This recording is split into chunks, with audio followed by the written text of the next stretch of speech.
अस्सलाम वालेकुम नाजरीन, आप देख रहे हैं सूरज टीवी HD। मैं आपकी होस्ट सना खादिम। ब्रेकिंग न्यूज से आगाह करती चलूं। राजनपुर के जिम्मेदारों को खाद न मिलने पर एहतजाज।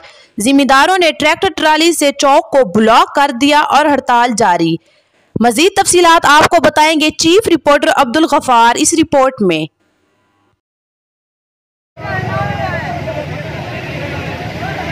अस्सलाम वालेकुम नाज़रीन, मैं आपका मेज़बान अब्दुल गफार।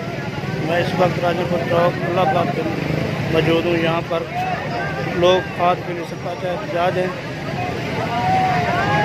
खाद ना मिलने पर ज़िम्मेदारों ने चौक बंद किया हुआ है।